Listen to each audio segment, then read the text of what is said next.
one of the things that's really interesting, I think, about the anti-religion view of religion is that you talk about sin and people get very upset. I mean, there's very little in public life that gets people more upset than the use of the word sin. The minute you say something is a sin, people get very, very uptight. They believe that they are being judged, and they think to themselves, I'm not going to listen to anything this person has to say. And what I think people who are not religious don't understand is that there's not a religious person alive, as far as I'm aware, who believes that we are capable of being sin-free. The idea that the standard holds even when you don't uphold the standard is something that I think is completely foreign to people who don't exist within religion. That's really troublesome. One of the arguments that comes up a lot in politics, and it comes up with religion too, is the hypocrisy argument. And what I've always said is that's not an argument, it's an emotional appeal. Because usually the people who are saying, okay, well, there's a priest, and this priest violated his own precepts when he did X, Y, and Z, they're not arguing that the priest did something bad. They're arguing that the standard itself is bad, and that the priest is therefore worse because the priest says that the standard is good and has violated the standard.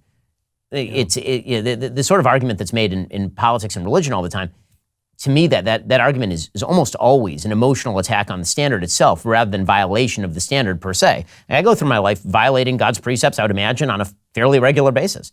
And that doesn't mean that I'm right to do so. It just means that I'm a human being.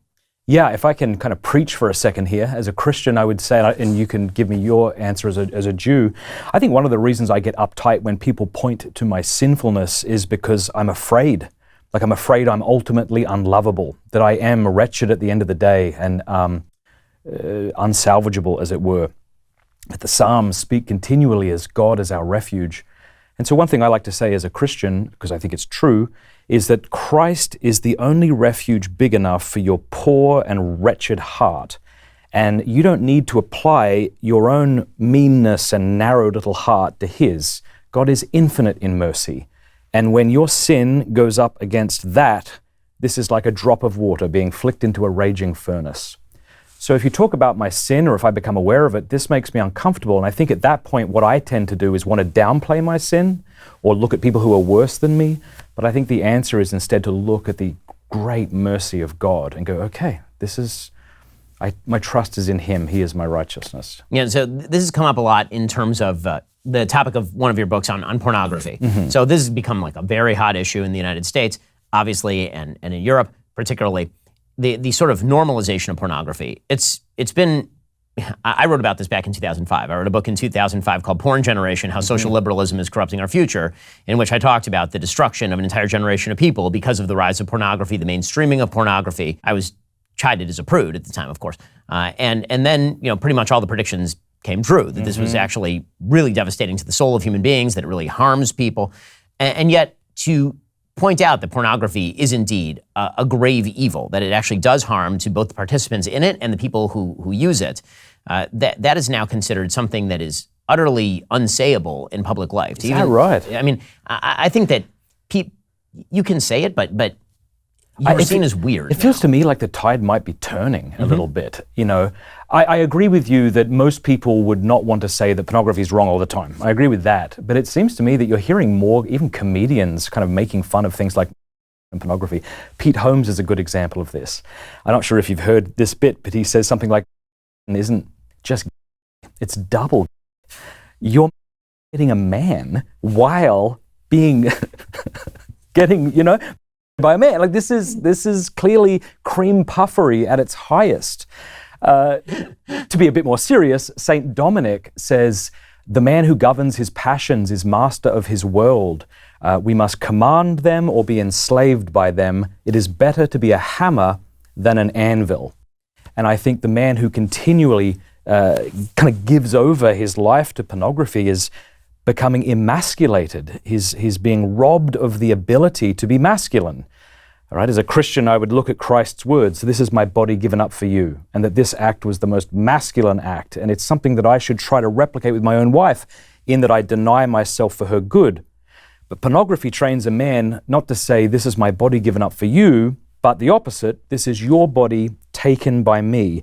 I deny and forsake and trample over your dignity for the sake of my pleasure. It's time to take a stand against the tide of mediocrity. Behold, the Precision 5 from Jeremy's Razors. It's not just a damn good razor, it's a declaration of independence.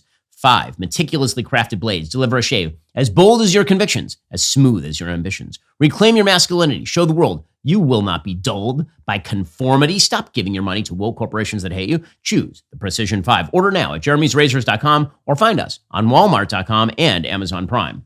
I think this goes to one of the most fascinating things about Catholicism in general is the focus on the embodiedness of human beings, which runs directly counter to all modern strains of thought. So the way that the sort of post-Cartesian world has taken up this argument is that the body is one thing and the mind is another. It's this weird Gnostic dualism that exists in how we think about ourselves. That, okay, so your body wants porn and your mind is separate from your body. So what damage could you be doing to yourself? Because you aren't your body, you're your mind. And so your mind's out here, your body's over there, your body's doing a thing. Who cares? It's just like any other act that you're doing. It's defecating or eating or whatever else it is. So what difference does that make? And Catholicism insists on the embodiedness of human beings. Maybe you can talk a little bit about why that's so important and how that, the falling apart of that notion of embodiedness has really corrupted so many elements of our politics and thought. It's a great point, yeah. We are our bodies. We don't have bodies, we are bodies. We are a composite of both body and soul, both equally a part of who we are. When I kiss my daughter goodnight, I really do that. I don't manipulate the husk which is not me and press it against the husk which is not her. If we weren't our bodies, then when we shook hands earlier, that would have been like, I don't know, we didn't ever come into contact, and that seems silly. If somebody slaps you, they slapped you, and we know that. Yeah, and so when we deny that we are our bodies, you're right, we can either act like disgracefully, what I would say shamefully, or maybe we fall into the kind of thinking too highly of the body as if that's the main thing, and then we neglect the soul. But yeah, what we do with our body really matters. And so, but I do think it's important when we demonize pornography, which I like doing, that we say what the problem isn't. Like the problem with porn is not sex, sexual desire, or nudity. The first commandment in the Bible from God to humanity is Genesis chapter 1, verse 28. And it was to have sex. Be fruitful and multiply. Sex is good, which is why you can make it bad. It seems to me that if the fact that you can make sex so ugly is a sort of indirect proof for why it could and should be beautiful. Because you can't make ugly things ugly. But you can make very beautiful things very ugly. Like if there was a pile of trash here and I kicked it and then said, now look at it, it wouldn't look much uglier. It would just be ugly, Nudity is good. The body is good. The reason we talk about pornography degrading the body is because we believe that the body has grade to begin with. We don't talk about degrading paper clips and tumblers. We do talk about degrading the body because we just believe, it seems to us, that there is this sort of intrinsic worth to the body. So to sum all that up, I would say, it's been said, not by me, but somebody else, the problem with pornography actually isn't that it shows too much, it's that it shows too little.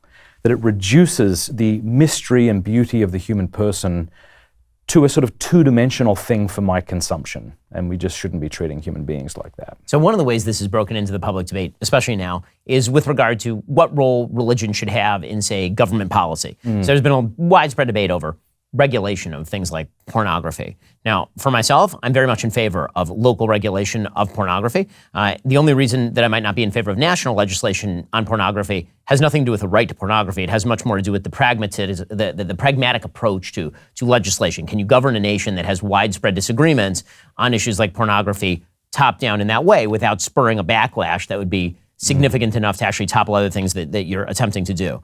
I think much the same way about abortion. I'm fully pro-life. Actually, I take a Catholic and not Jewish position on pro-life positions, I would say. With that said, there's a difference between my position on abortion and what I think might be the pragmatic way to actually achieve that long term. Yeah. So the argument is really not one of the morality of banning pornography or abortion. If I were a dictator for a day, I would absolutely do it. The question is one of the pragmatic effect. Right, can you achieve that long term? So I've had this argument about abortion or pornography with regard to, for example, state level legislation.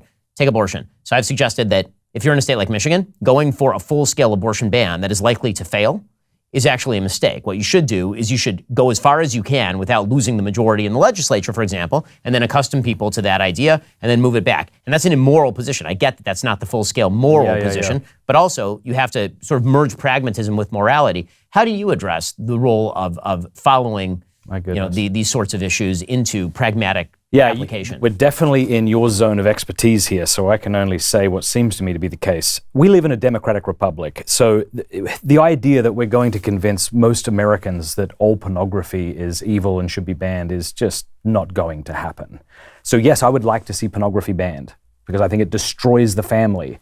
You want to destroy society, then destroy sex, because sex is at the bottom of it. It's like sex comes together with the couple, which brings the family, which brings about the society. So if you want to destroy society, aim your sights on sex. And I think that's what pornography does. So I would like to see it banned. But given that I have no ability to bring that about, nor do I think it's actually going to happen, then I certainly think educating people about the destructive nature of pornography, that over the last 40 plus years, there has been a metric crap ton of studies that have come out of academia from neuroscience, psychology, and sociology, and all of it says that pornography is detrimental to the consumer, to our relationships, and to society as a whole. So it's a soundbite, but I like to say if you're pro-love and pro-science, you should be anti-porn. Now, none of this is to condemn individuals struggling. In fact, I think we should struggle with pornography. What I mean by that is struggle doesn't mean give in to. It's not synonymous with you don't try. Struggling implies a sort of violent resisting, yeah?